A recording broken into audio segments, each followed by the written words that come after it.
Welcome back. Pakistan Tehreek Insaf ने गुज़श्ता रोज़ भी एक जलसा किया, फिर बहुत सारे इख्तलाफात हैं। क्या स्ट्रेटजी है? क्या वाकई तहरीक इंसाफ के साथ कोई बैकडोर चैनल से कोई बात हो रही है या खुद ही पीटीआई मैदान में कोई ऐसी चीज़ें लेकर आती है? इस पर हमने बात करनी है। पाकिस्तान के सीनियर सियासतदान फवाद चौधरी साहब ने हमें ज्वाइन कर लिया है। चौधरी साहब, आपके वक्त का बहुत शुक्रिया।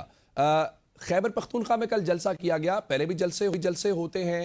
ये खैबर पख्तूनख्वा में जलसे तो पिछले 2 सालों से जब गवर्नमेंट आई है तब से भी देख रहे हैं, उससे पहले भी हो रहे थे। ये इन जलसों से क्या फ़र्क पड़ेगा या पहले क्या फ़र्क पड़ा है जो तहरीक इंसाफ बार बार अपने ही सूबे, अपने ही हुकूमत के अंदर जलसे करने शुरू कर देती है? देखिए, वो कहा जाता है ना कि एक ही तजुर्बे को बार बार करना इस उम्मीद से कि नतीजा मुख्तलिफ होगा इज कॉल्ड हम्म, स्टुपिडिटी।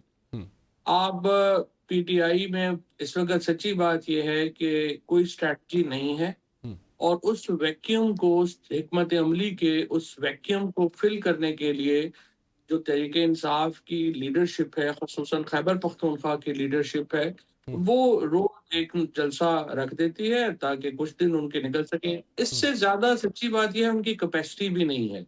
अच्छा। उन्हें ये पता भी नहीं है कि उन्होंने करना क्या है और आगे कैसे। अनफॉर्चुनेटली पिछले साल जब अगस्त में मेरी मुलाकात हुई खान साहब से और जो मेरी गुफ्तगू उनसे हुई, जाहिर है उन्होंने कहा कि अच्छा मैं बताऊंगा, let me think over it, लेकिन वो बाद में हुआ कुछ नहीं।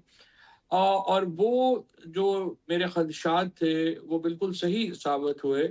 और अनफॉर्चुनेटली आपने एक ऐसी पार्टी का जो स्ट्रक्चर खान साहब ने बनाया, जो बुजदार मॉडल उन्होंने पार्टी को लगाया, उसके हम्म, नतीजे में अब पार्टी किसी पोजीशन में ही नहीं रह गई कि वो इमरान खान की कोई मदद कर सके। इमरान खान ही पार्टी की कुछ मदद करते हैं कि लोग हम्म। उनके नाम पे निकलते हैं। पार्टी किसी पोजीशन में नहीं है कि वो इमरान खान की कोई मदद जय कर साहब, सके। आपकी इस गुफ्तगू से मेरे जहन में एक और सवाल ये आया है कि हमने ये देखा कि पहले गंडापुर थे, मुलाकात भी हो रही थी या कुछ ना कुछ कहीं ना कहीं कोई बातचीत भी होती थी, चाहे जिस चैनल के जरिए भी होती थी। फिर सोहेल आफरीदी को लाया गया, कहा गया कि ये स्ट्रीट मूवमेंट चलाएंगे, ज़्यादा मजामत करेंगे। जब आप बुजदार वाला लफ्ज़ इस्तेमाल कर रहे हैं तो क्या सोहेल आफरीदी के आने के बाद सूरत हाल बेहतर हुई है, ख़राब हुई है, या सोहेल आफरीदी को ही आप अब खैबर पख्तूनख्वा का उस्मान बुजदार कह रहे हैं? नहीं, देखिए, अली अमीन गंडापुर और सोहेल आफरीदी में 19-20 का ही फर्क है, कोई ज्यादा फर्क तो नहीं है। अच्छा। अली अमीन के पास भी कोई स्ट्रेटजी नहीं थी और अली सोहेल आफरीदी के पास भी कोई स्ट्रेटजी नहीं है। असल में जो एक कवर अप बनाना था, अली अमीन के पास ये मौका जरूर था जो सोहेल आफरीदी के पास नहीं है, कि वो अपने आप को पीटीआई का एक नेशनल लीडर बना सकते थे। हम्म, लेकिन वो डेरा इस्माइल खान से नहीं निकले और वहीं पे वो टोटल उनकी अब भी उनका जो तमाम पॉलिटिक्स है वो सिर्फ अपने हल्के की पॉलिटिक्स है। उसके आगे तो उनकी कोई सच ना उनकी सोच है, ना ही उनको कुछ वो सोचते हैं कि इससे आगे जाने की कोई जरूरत है। हम्म, सो पीटीआई में एक तो देखिए, जो कामयाबी हुकूमत को, एस्टेब्लिशमेंट को कामयाबी मिली हुकूमत को, वो ये थी कि जो असल लीडर थे पीटीआई के, उन्होंने ठोटे मुक्के मार के निकाल दिया और पीछे एक वैक्यूम क्रिएट हो गया। हम्म, अब उस वैक्यूम में जो नुकसान हुआ वो ये हुआ है कि स्ट्रक्चर नहीं है। अब सारी पॉलिटिक्स पाकिस्तान की इमरान खान के इर्द गिर्द ही घूमती है। सो इमरान खान को जो इंडिविजुअली वो नुकसान पहुंचाना चाहते थे, उसके बजाय इमरान खान और ऊपर चले गए हम्म, और पार्टी जो है वो खत्म हो गई। देखिए ना, दो मिथ्स थी बड़ी जिनके ऊपर सारी हुकूमत की या हुक्मरानों की जो पॉलिसी थी वो कायम थी। एक मिथ ये थी कि इमरान खान तो हफ्ता जेल में नहीं निकालेंगे। ठीक। जाहिर है कि इमरान खान ने वो मिथ गलत साबित कर दी।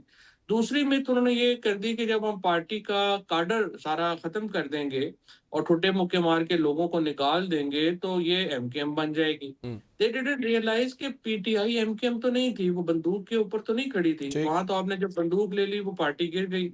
यहाँ तो ये एक वफाकी जमात थी, ठीक। जो क्लास की पार्टी थी। वो पार्टी उस तरह से इमरान खान के से हटी नहीं। सो अब उसके नतीजे में हुआ ये कि इमरान खान को, पीटीआई को उसका नुकसान ये हुआ, इमरान खान को नुकसान नहीं हुआ। जो मैंने ये कहा कि एस्टेब्लिशमेंट में और इमरान खान में सिर्फ एक ही कंसेंसस हुआ कि पीटीआई नहीं होनी चाहिए। पीटीआई नहीं होनी तो चाहिए। अच्छा चौधरी साहब, उसके एक चीज़ नतीजे और में है। ये जो मौजूदा मारूजी हालात हैं, खासकर जो इंटरनेशनल सिनेरियो है, उसमें ज़ाहिर है गवर्नमेंट खुश है, उनकी पजीराई भी हो रही है, इस्टेब्लिशमेंट को भी कोई किसी किस्म की प्रॉब्लम नहीं है। क्या इस पूरी इक्वेशन के दौरान तहरीक इंसाफ को या इमरान खान को आप इररेलेवेंट समझते हैं, या आप समझते हैं कि अब फिलहाल किसी किस्म का कोई खतरा नहीं है, बहुत पीछे चले गए इमरान खान भी और बहुत पीछे चली गई पीटीआई, या आप ये समझते हैं कि नहीं, जो इंटरनेशनल कामयाबियां हैं वो लोकल सियासत के अंदर, हल्के के अंदर, वोटिंग पैटर्न के ऊपर उस तरह से इम्पैक्ट नहीं डालती? नहीं, पहली बात तो ये है कि जब इंडिया के साथ हमारा जो झगड़ा हुआ, लड़ाई हुई, जंग हुई, उसमें जो कामयाबी मिली थी, वो भी इतना ही बड़ा इवेंट था। ठीक। लेकिन ज़ाहिर है कि वो कायम नहीं रह सका और वापस हुकूमत जो है वो उसी नहज पे आ गई। हम्म। कामयाबियाँ जो होती हैं, उनको आपको उनकी एक परमानेंट बेसिस बनानी पड़ती हैं। हम्म। इस हुकूमत ने अब तक इस सलाहियत का मुज़ाहरा नहीं किया कि वो कामयाबियों को अपनी एक मुस्तकिल सियासी और इस एक जो सिस्टम की जो हैयत है, इसकी जो नौयत है, हम्म। उसका जो सबसे बड़ा प्रॉब्लम है वो ये है कि आम आदमी को, पाकिस्तान के आम शहरी को किसी दरख़ौर एतना नहीं समझते। ठीक। तो तमाम तर पॉलिसीज़ जो हैं वो या इंटरनेशनल एस्टेब्लिशमेंट या एक एलीट की पॉलिसीज़ हैं और आम आदमी तो इससे नहीं जुड़ रहा। अब हम्म। ये जो कामयाबी है, बेशक पाकिस्तान की बहुत बड़ी कामयाबी है, इंटरनेशनली पाकिस्तान का बहुत बड़ा मुकाम है, पाकिस्तान की लीडरशिप का बहुत बड़ा रोल है। लेकिन ये कहना कि इससे पाकिस्तान की लोकल पॉलिटिक्स के डायनामिक्स तब्दील हो गए हैं या हो जाएँगे, बहुत मुश्किल है। ठीक है। ये अच्छा। ज़रूर हुआ है, ये ज़रूर है कि देखिए, जो पहले तरीके इंसाफ का कुछ ये था कि उन्हें हुकूमत की ये ज़रूरत थी कि वो शायद उनसे बातचीत करें, अब वो बिल्कुल वो बात हुकूमत नहीं समझती है करेंगे, कि खत्म उन्हें हो उन्हें गया। उन्हें स्पेस नहीं मिलेगी। एक मैं आपसे और जानना चाह रहा हूं कि सोहेल अफरीदी को या गंडापुर को छोड़कर, जहां आप ये कहते हैं कि पीटीआई ब्लैंक है, कोई स्ट्रेटेजी नहीं है, हमने देखा महमूद खान जगजई को लाया गया था, अल्लामा राजा नासिर अब्बास को लाया गया, कल वो जलसे में भी नहीं गए, फिर कहा जा रहा है कि शायद वो भी अलीमा खान के फैक्टर की वजह से थोड़े पीछे हट गए हैं। फिर अलीमा खान जिस तरह से बैशिंग करती हैं, आप ये समझते हैं कि स्ट्रेटेजी ना होने से बड़ा नुकसान हुआ है, लेकिन या फिर इस चीज से ज्यादा नुकसान हुआ है कि पार्टी चलाएगा कौन, पीटीआई कौन चलाएगा, ड्राइविंग सीट पे कौन होगा, अलीमा खान होंगी, अल्लामा राजा नासिर अब्बास होंगे, चगजई होंगे या सोहेल अफरीदी होंगे? अल्लामा नासिर अब्बास और महमूद जगज़ई को लगाना तो उसी सिलसिले की कड़ी है ना कि पीटीआई के अंदर कोई बंदा नहीं होना चाहिए और हम सारे इधर-उधर से हम्म। लल्लू पंजू इकट्ठे करके हम उनकी एक पार्टी बना देंगे। अल्लामा नासिर अब्बास को इस वक़्त लाना कि वो एक फ़िरका वाराना सियासत के दाई हैं, आप उनको कैसे लीडर ऑफ अपोज़िशन बना सकते थे? हम्म। आप महमूद जगज़ई जो एक सूबा पॉलिटिक्स करते हैं, आपने उठा के उनको लीडर ऑफ अपोजिशन बना दिया। ये इससे बड़ी तौहीन एक वफाकी जमात की क्या होगी जो ये ठीक। हुई।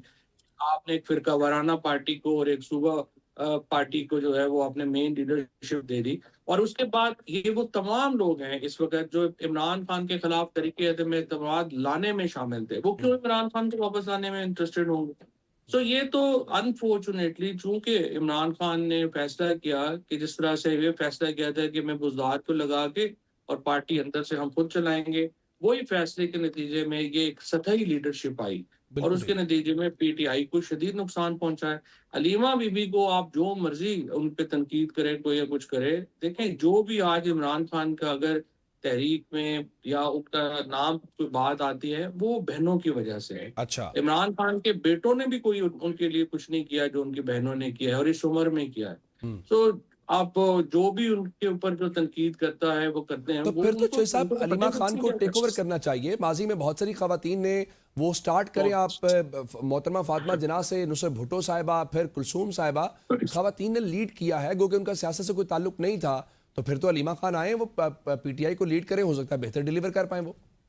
देखिए, उसकी दूसरी बड़ी वजह ये है कि वोटर या वर्कर जो है वो इमरान खान के अलावा, उनकी बहनों के अलावा किसी से जुड़ते ही नहीं है। हम्म। अब आप मुझे बताइए ना कि ये जो सारे लोग हैं, ये तो सारे कौन, मतलब सलमान राजा की मैं हैरान हूँ कि वो इमरान खान के खिलाफ बात कर रहे हैं। सलमान राजा जो है वो अपनी वो एक सीट खाली हुई पाकिस्तान बार कौंसिल की, वो उस पे कैंडिडेट बन गए, खुद हम्म। जो है वो बन गए। आप एक जिंदगी में कभी कौंसलर का इलेक्शन नहीं जीत सकते, हम्म। ये अकेले भी खड़े होंगे ये इलेक्शन नहीं जीत सकते। तो इनको आपने उठा के जो है वो सेक्रेटरी जनरल बनवा दिया और अलीमा खान पे बनवा दिया। अलीमा बीबी ने इस तरह के गलत फैसले करके अपना भी बेड़ा गर्क किया, पार्टी का भी बेड़ा गर्क किया। अब हम्म। ये जो सलमान राजा या ये जो सारे बड़े वकीलों को आपने दे दी, ये सोच के, क्यों सोच के आपने वकीलों को पार्टी दी? ठीक। आपका ख्याल था कि जी ये अदालतों पे प्रेशर आ जाएगा, वहां से फैसले आ जाएंगे। ये लोग जिनको लगाया गया, उनकी बार में कोई हैसियत पोजीशन ही नहीं ठीक। थी। अब आप देखिए ना, कभी आप वहां पे रीमा भी जाती हैं, क्या कभी लाहौर हाई कोर्ट बार का प्रेसिडेंट ये जो इन्होंने पंजाब में खड़े किए आईएलएफ के, कभी आपको नजर भी आए हैं कहीं पे वहीं पे? वेरी आप ये कह रहे अजीमा हैं कि है आप उनको। उसके लिए लफ्ज़ आउटसोर्स का इस्तेमाल अक्सर औकात करते हैं, आपको सुना है। अच्छा, मैं आपसे एक और जो आखिरी सवाल है वो ये है कि मार्केट में बहुत सारी थेरीज आ जाती हैं, स्पेकुलेशंस भी होती हैं। फिर कहा जा रहा था कि शायद कोई बैकडोर चीज़ें हो रही हैं, शायद कोई बुशा बीबी की सेहत की बुनियाद के ऊपर उनको रिलीफ मिल सकता है। चूँकि आप भी एक मुफाहमत की कोशिश करते दिखाई दिए, कोई कहीं आपको लगता है कि इस वक्त माहौल है कम्युनिकेशन का, या हो सकती है ऐसा सिनेरियो जहाँ पे हर तरफ गवर्नमेंट की और इस्टेब्लिशमेंट की बल्ले बल्ले हो रही हो? ना माहौल है, ना वो कोई ज़रूरत महसूस करते हैं और ना ही वो अपनी बकौल जहाँ पे उनके एक कामयाब स्ट्रैटेजी को बदलने के लिए तैयार हैं। हम्म। वो समझते हैं कि जब तक डंडा हाथ में है, सबको हमने आगे लगाया हुआ है, यही कामयाब स्ट्रैटेजी है और यही चलेगी। और आगे से उन्हें कोई चैलेंज जो है, ना कोई चैलेंज है, ना कोई हिकमत अमली है। फिलहाल जो सूरत-ए-हाल है, वो अनफॉर्चुनेटली बहुत ब्लीक है और अब तो पीटीआई को ही कोई हिकमत अमली बनानी है कि वो हुकूमत को मजबूर करे मुज़ाकरात के लिए, उधर कोई ख्वाहिश नहीं। फिलहाल इस किस्म का कोई सिनेरियो स्टेटस को में चेंज का दिखाई नहीं दे रहा। फवाद चौधरी साहब सीनियर सियासतदान हमारे साथ मौजूद थे। तमाम हम मौजूद खास सियासत से जुड़े हुए उसके ऊपर उन्होंने अपनी राय दी है। प्रोग्राम का वक्त खत्म हो गया नाज़रीन, हमें इजाज़त दीजिएगा। खुदा हाफिज़।